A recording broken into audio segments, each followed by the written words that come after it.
Okay, so I want to talk about the economics and the politics of the U.S. debt downgrade. And Fitch surprised the markets last week with their downgrade of the U.S. debt from AAA to AA plus. The move was widely criticized, but was it wrong? I'm going to try and provide some perspective on what it means to the economy, the markets, and politics. But Warren Buffett's view on this was there are some things people shouldn't worry about. This is one. And I agree with them from a market perspective, but if I was running for office next year, I'd be thinking about its impact because I think this is going to help reshape the election debate as we move forward. If you remember back in January, Senator Joe Manchin, when we were talking about the debt ceiling increase, was the one who was sounding the alarms about fiscal soundness of the U.S. And I think we're in a situation where we're going to keep thinking about that. So what actually happened? Fitch downgraded us for three reasons, and it was their first time since '94. S&P downgraded the U.S., I think, in 2011. So the timing and the reasons and when they do it don't always make sense. But the rationale that they used was that the expected fiscal deterioration over the next 3 years. That's purely economic, although it's very much weighted on the politics of dealing with the immediate instead of the structural problems that we have. The high and growing debt burden is both, and the erosion of governance relative to AAA and AA rated peers is a big issue. So these are the AAA rated nations with S&P, Fitch, and Moody's. Canada has two of the three agencies, has them at the AAA. What Jamie Dimon said about the downgrade is this is the most prosperous nation on the planet. It's still the most prosperous nation on the planet. It's the most secure nation on the planet. And I would point out to the rating agencies that there are a bunch of countries rated higher than us, like AAA, that they live under the American enterprise and military system. It's ridiculous. Larry Summers said the U.S. faces serious long-term fiscal challenges, but the decision of the credit rating agency today, as the economy looks stronger than expected, to downgrade the United States is bizarre and inept. Nobody sensible should change their mind about anything on the basis of Fitch's proclamation. And then Janet Yellen came with her comment, which is Fitch's decision is puzzling in the light of the economic strength we see today. I strongly disagree and believe it's entirely unwarranted. So not well received by many, but I think the timing is certainly you can argue with, but not the findings. The U.S. has been on a path, and we've talked about this for the last several years. It has no real meaningful impact on the markets near term, other than the short-term move up in rates, which we think will pressure multiples, and that's part of the reason you're seeing the softness in the market. But I wouldn't overweight the downgrade to that, as we were up 28% off the October lows in the S&P. So a little bit of consolidation and even a pullback after that strong a move should not be a surprise. I think this is a big issue for the election and will be a bigger one. And it is a wake-up call for America and how we vote in the next election. But let's look at the three areas they touched on. First is the deficits. And as you can see here from this chart, our deficits have been really extreme following the war, got better after the war, started to get worse as we had the rate increase in the 80s, 90s. We got back on track and even got to a surplus under the Clinton administration, and then have given it all back. But what you're really looking at here is a picture of the primary surplus getting worse at the same time that we're having the net interest grow considerably. So the way they look at it, Fitch looks at the deficit is expected to rise from 3.7% last year to 6.3% this year as a percent of GDP, heading to 6.9% in 3 years.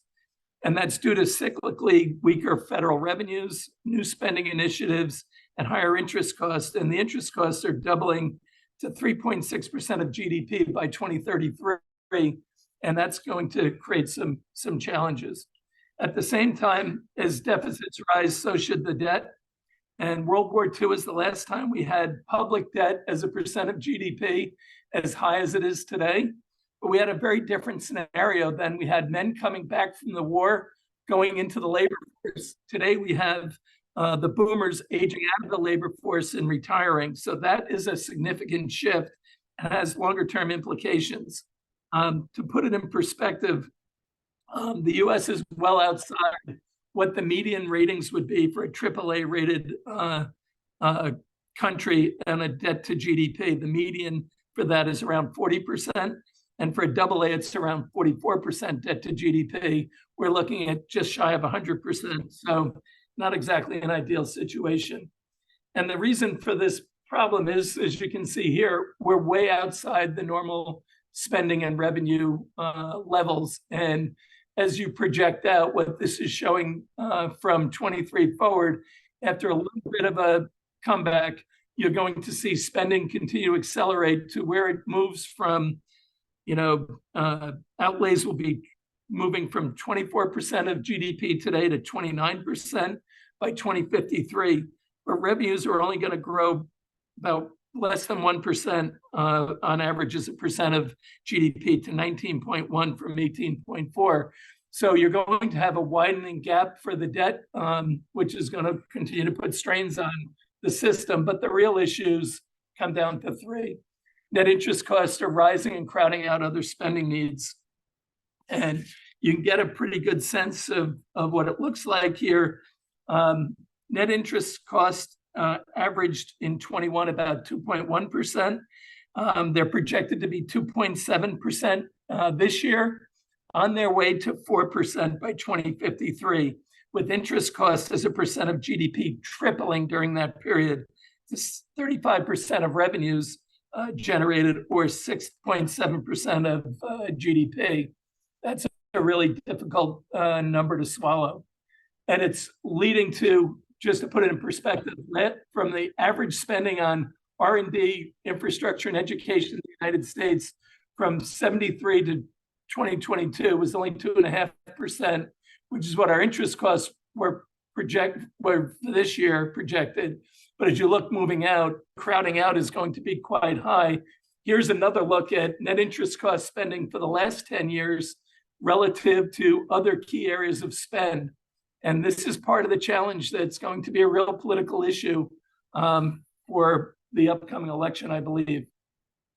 And it's not just net interest, it's Social Security and Medicare. And as you can see, their costs continue to rise from 23 out to 53, with net interest costs moving up, but all other non-interest spending declining. And that is going to be, I think, a tough model to see. And we've talked about Social Security running out of money for some time. I'm just turned 64. I had never really thought that the fund would run out, that their threats of it running out would bother me that much. But now that it's 2034 is when they're talking about depleting, and 11 years away, it starts to get a lot more real. But look at that problem and how it's growing. And we expect that that'll continue to accelerate because neither party wants to address the entitlement issue. And underlying that issue is a fundamental problem and change in the labor force, where the workers to beneficiaries for Social Security are dropping from 4.1 in 63 to 2.3% in 2043. And it's going to continue to decline unless we have a dramatic change in our immigration policy or our birth death rate. And as you know, with aging populations, and you can see how we're aging pretty rapidly here, look at the spending per capita by age group on the by demographic group, and you can see the problems that are coming our way that the politicians have not wanted to address. I think this is going to become a bigger issue from some of the candidates that won't win necessarily in the upcoming election. But if you want to distort the results and get your point across, this is certainly an area that you can make a case that we have to get our spending in order, which probably means higher taxes and lower spending. Neither one of those are winning platforms for an election. So let's get to the politics of the downgrade. And it really goes to the erosion of governance that's gone on in our nation for decades now. And when you think about what we've seen over the last couple of years, and even where we are currently, it's hard to argue with the erosion of governance. We had the January 6th attack on the Capitol. You've had President Trump and President Biden dealing with family legal issues. We've had repeated debt standoffs and last-minute deals, which are problematic. But ironically, that's really the only time we spend talking about the debt and deficits and getting them in order. So on one hand, they're terrible politics. And on the other hand, it's the only way we really start to even focus on addressing these issues. I think we need to move off of election cycle fiscal policy, which we've had of running from one party to the next. And as long as they're in office, they'll get 2-year things through. And then we get to the next election cycle start off. We need a longer term plan, even not as long as the Chinese plan, but if we had one that lasts an election cycle would be a big help. And both parties are at fault. The Trump tax cuts were excessive. They went well beyond on the corporate level what the OECD average was when we were well above it. We didn't need to go below it. We could have gone down to the average and been fine. And then the fiscal initiatives of the last 2 years, while appropriate in some areas, where both went too far. And we need to eventually tackle the third rail issues that none of the politicians have wanted to focus on. So when we look at the economics of it, I agree with Buffett and others that it's not a big deal. The U.S. remains a safe haven for capital. We remain a reserve currency, but that is not guaranteed. And if you don't take the steps to get your house in order, you're going to be in real issues. So we got to get better at that. But these higher rates, which we believe are going to be with us for an extended period, because we're so far below what the historical averages are, that's going to equal higher debt servicing costs and deficits without strong growth.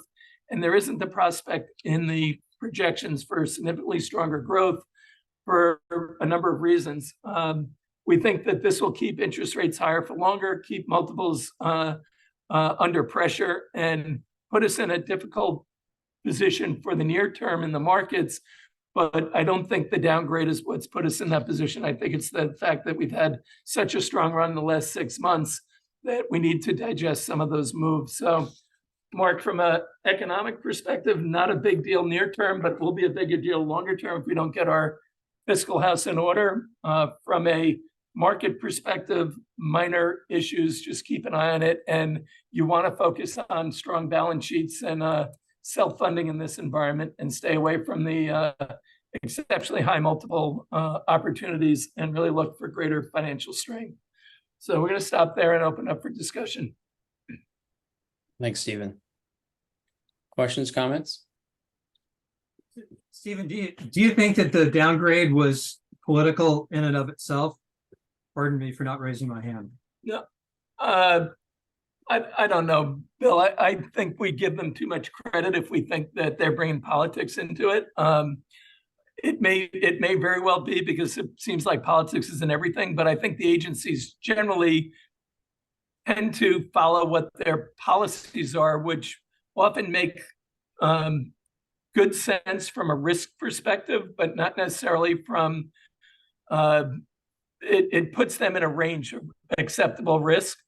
And I think we've moved outside that range. And I think that's what their real focus was. And it was a message that you can't keep careening from crisis to crisis. On the other side of the coin, I do think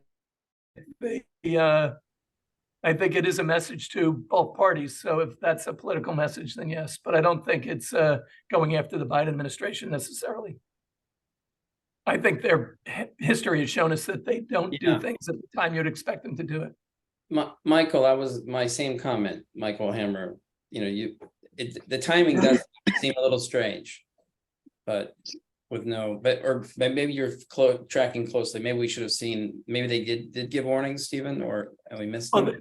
If they looked at what this Congressional Budget Office has put out, if Washington did, Congress looked at the reports from the Congressional Budget Office, Fitch is not saying anything that isn't in the projections from the CBO. So you could argue with the timing of the announcement and all that, which I get, but we're also setting up for another discussion on our debt in the U.S. with what's coming up in the next election. So at some point they have to send a message. So I think that's where we are with that. Adam and then Duncan. Stephen, my question is, do you see this as possibly the development of new metrics to be incorporated into these rating systems? I mean, there's no question the governance issue, it's an issue. But will that be applied globally to all governments as they rate these bonds? That's my question. Yeah, that's outside my pay grade, how the rating agencies work. My experience with them is limited from, I actually was very involved with them on rating money market funds, which was an experience that would have you scratch your head as to how do they do what they do. But I think they focus on creating channels of risk that are acceptable levels and trying to project things that are going outside those levels. But Mark, maybe we can get Anna or somebody to come on and talk about how they think about this better than I would be able to answer. Yeah, I was literally just looking up her video from Naples. She's very senior at Moody's, and she is going to. And Mark, her proclamation back then was there's problems in the corporate side, but I mean, if there's problems in the corporate side, then you got to rely on them and consumers for tax revenues. It flows through the government. Duncan, you've got to come down to Naples and meet Anna. You guys would, first of all, you're not bad at ping pong. You're not good enough, but you're not bad. And I bet you'd be pretty good at pickleball. I'll be down there soon enough. I was just going to say, the rating agencies are notoriously late. I mean, I think that my experience is they have review periods, and it's not a coincidence in my mind that they just downgraded, 10 banks today too, right? And the problem was 6 months ago. So I think we know the problems. The question is, it's a nice discussion point. It was a good excuse for the market to sell off. But I just don't know, in the grand scheme of things, what the really new news is here. It's interesting. I don't think there is new news, but I do think there's a need for a wake-up call. And I think that's really what they were trying to do. Yeah, well, I agree with that. Yeah. But Duncan, I also think that while 3 months ago, you could look at the banks and say they should downgrade a lot of them. If you didn't downgrade them, then the problem hasn't gone away for a lot of those banks. So by not putting the warning out on them, would they not be doing their job right? I mean, I don't know. Yeah, I mean, look, there's a value to the rating agencies at some level. My comment was really just, they're notoriously late. If you were a bond trader and you traded the rating agencies and responded with the flow of news when they give it to you, you'd be trading it backwards. So most people are wrong, right? Stephen, yeah. When do you think the data shows that we're going to reach the tipping point? To me, the numbers say we're at the tipping point now. But tipping point as in everything starts to fall apart. People are not going to put their money into the U.S. government treasuries. They're going to put it into something else. I don't think that. I think we're seeing some of that already with our adversaries are trying everything they can to move money out of dollars. You're seeing it with China. You're seeing it with the emerging market economies trying to move off the dollar, but the dollar is still the reserve currency and should be for a long time. So I don't see that going away, but that's what I was saying. We can't be complacent about that. You actually can't let the debt costs continue to run, because we won't be able to do the other things that are on the agenda for making a clean energy transition and all the other things that have to go on. So I think you have to get the debt down. You have to get the debt in order, and you have to get the growth rates up. And I think the real issue isn't what's going on the debt side growing. It's growing at a too great a rate. But the fact is we don't have enough growth to support the level of debt. So something has to give there. So I think that's the tipping point. I think that leads to us having to have higher taxes and start to rein in the spending that we've done and hope we get the productivity increases from the spends that we've made. Yeah, Bill, you had a question? I thought someone else was on, but go ahead, Bill. Oh, actually, Stephen, I was just gonna, my question was gonna pick up on what you just said in terms of growth. It seems as though the only glimmer of hope out of this rather dour situation is that we do grow our way out, and you know, and the policies necessary to foster that, I think, you know, run at odds with some of the policy objectives that we see out there. They certainly run far away from the far left and the far right's policies. So I believe most of the nation lives in the middle, but we're not represented in our voting that way right now. So I think that is the rub, Bill, and it's going to be interesting to see, does somebody move towards the middle as their platform in the next election? And keep in mind that we're still far enough out that we really don't know who's going to be the final candidates for next year. Right. I think we do. Well, No, Stephen, if I can make a comment here, regardless of who the final candidate is, it does seem, if it is a Biden and Trump rematch, if Trump wins, the Biden supporters are not going to really be supportive of that, and vice versa. So what Fitch has brought up is a serious issue. The United States has never faced this kind of divisiveness in its history, and it is alarming. well, And when you look at bond ratings of other countries, political risk is incorporated into that. It's discussed. That's just a comment here.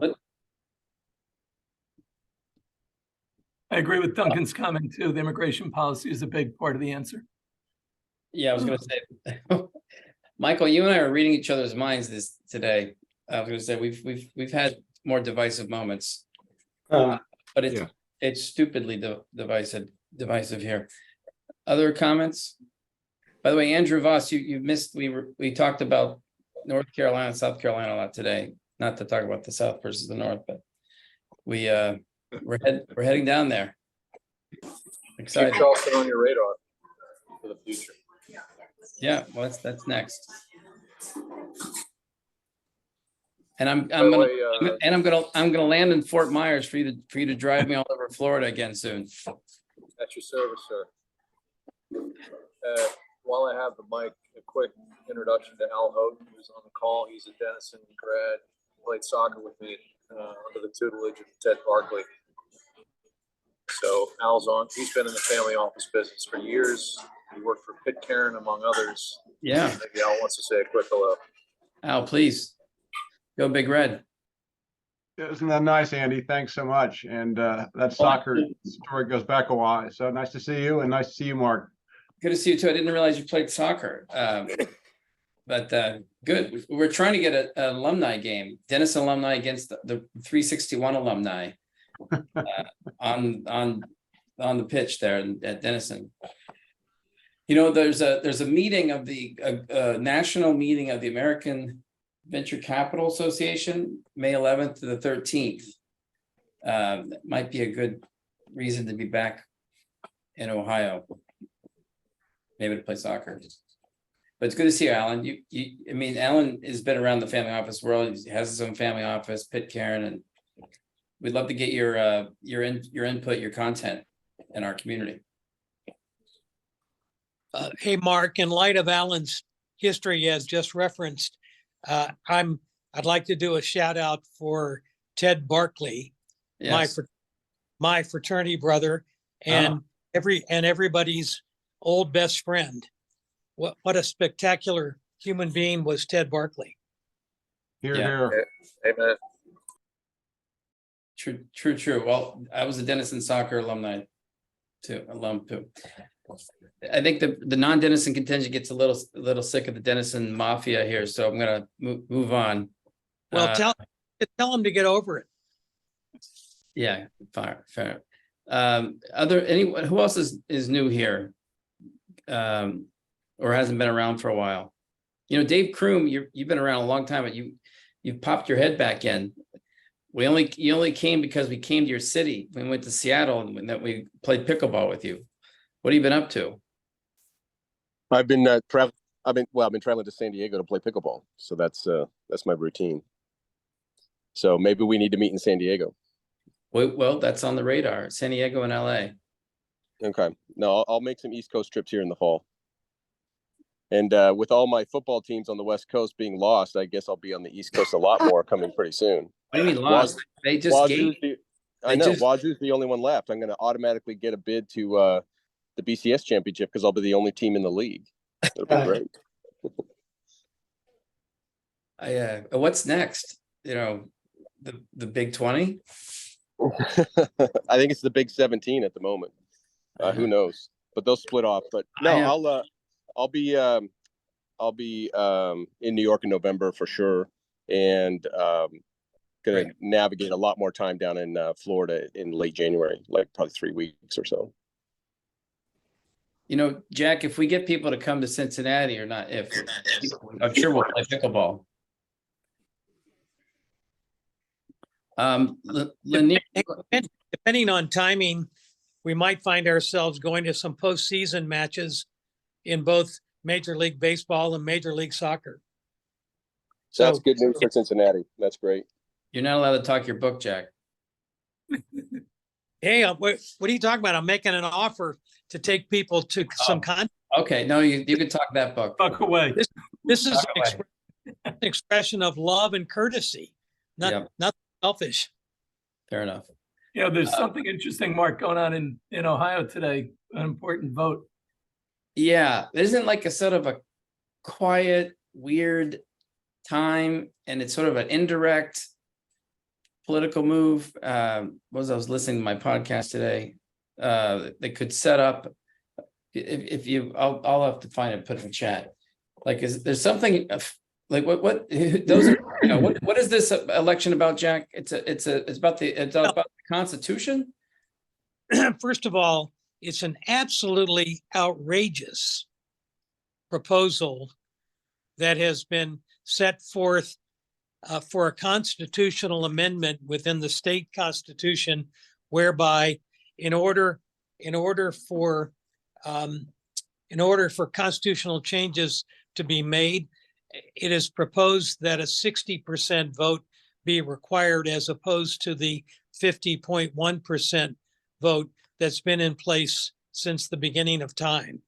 And it's been advanced by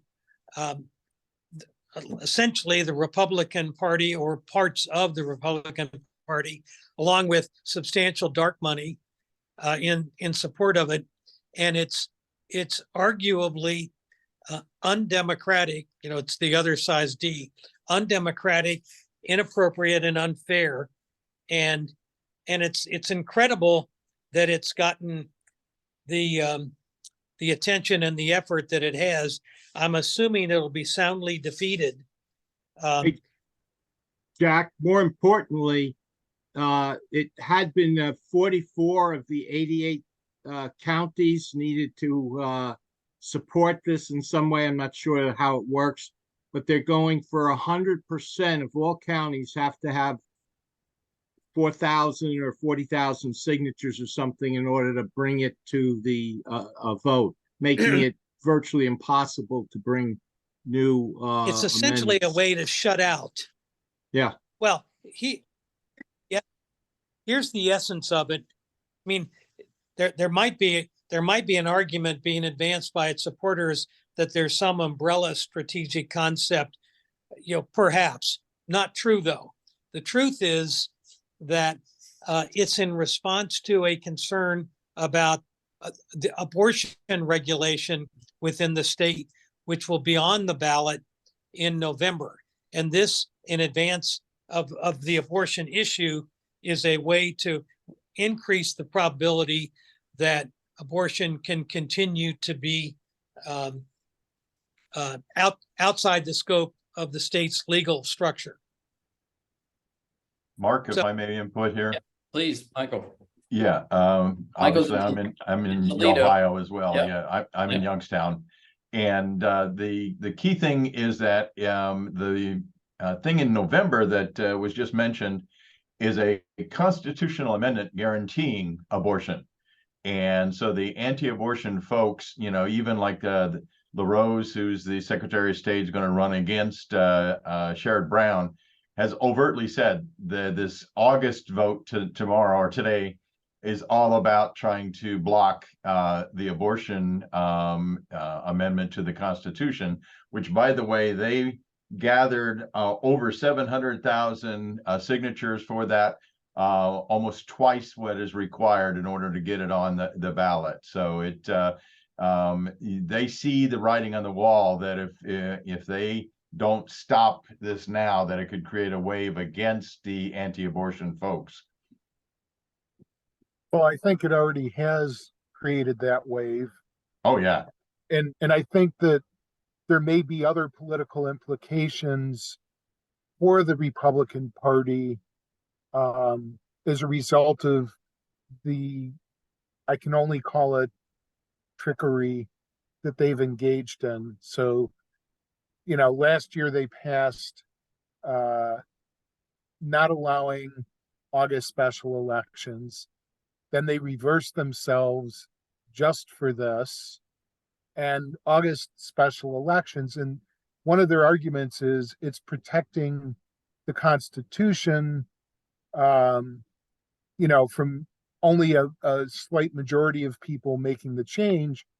Well, the August special elections typically, historically, less than 8% of the eligible voters have turned out for it, which means basically, if they were successful, they would be changing the Constitution with about 5% of the eligible voters making that change. In other words, a very small minority. So there's a lot of things going on with it.